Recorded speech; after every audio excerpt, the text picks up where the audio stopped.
একটা আপু আমার কাছে মারাত্মক ইমার্জেন্সিতে একটা কেক অর্ডার করে ১ পাউন্ডের মধ্যে। এত ইমার্জেন্সি ছিল যে আপু দুপুরবেলার দিকে অর্ডার দেয় এবং সন্ধ্যার দিকে কেকটা নিবে এরকম।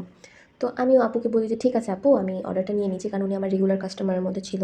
আর উনি ১ম যেই কয়েকটা ডিজাইন দিয়েছিল ওর মধ্যে একটা চুজ করে, আর সেটা অনেক বেশি কঠিন ছিল। মানে অনেক বেশি ফন্ডেন্ট ওয়ার্ক ছিল যেটা করতে অনেক সময় লাগবে। তো আমি আপুকে বলি, "আপু, এই কেকটা তো করা যাবে না।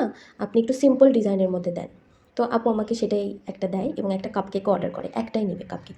তো আমিও যথাযথ অর্ডার পেয়ে কেক বানানো শুরু করলাম। তো কেকটা তাড়াতাড়ি করার চেষ্টাতে আমি কেকের ব্যাটারে ময়দার পরিমাণটা কম দিয়ে ফেলছি। তো কেককে ময়দার পরিমাণ কম দিলে কী হয় সেটা তো জানেনই, চুপসে যায় কেকটা।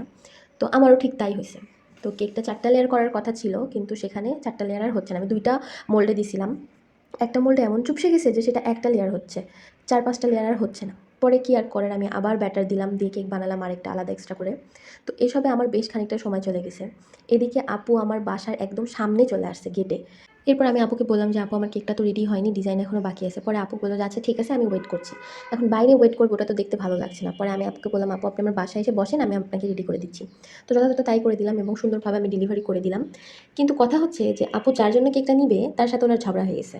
তো এটাতে কেকটার কি হইছে, সারারাত ফ্রিজে ছিল, ওইদিন আর সেলিব্রেট করতে পারিনি। কিন্তু এটা শুনে না আমি খুশি হয়েছিলাম। কারণ কেকটা প্রথমত খুবই তাড়াতাড়িতে বানানো হয়েছে এবং ফ্রিজিং করতে পারিনি আমি ভালো মতো। তো ওনাদের ঝগড়া হওয়াতে আমার কেকটা ভালো মতো সারারাত ফ্রিজিং হয়েছে আলহামদুলিল্লাহ। এবং পরে যখন ওনারা আবার সেলিব্রেট করছে ভাইয়াটার সাথে কি বলবো, প্যাচ আপ করে, তখন খুবই ভালো একটা রিভিউ আসছে আলহামদুলিল্লাহ। এতে আপুও খুশি হয়েছিল, কারণ আপু বলল যে কেকটা ভালো মতো ফ্রিজিং হয়েছে, যার জন্য নিয়েছি তারও ভালো লেগেছে। তো ঝগড়াটা হয়ে আমাদের ভালোই হয়েছে শেষমেশ বলা যায়। তো উনিও আমাকে ধন্যবাদ দিল এবং আমি ওনাকে ধন্যবাদ দিলাম। আজকের জন্য এতটুকু, সবাই ভালো থাকবেন। Bye bye.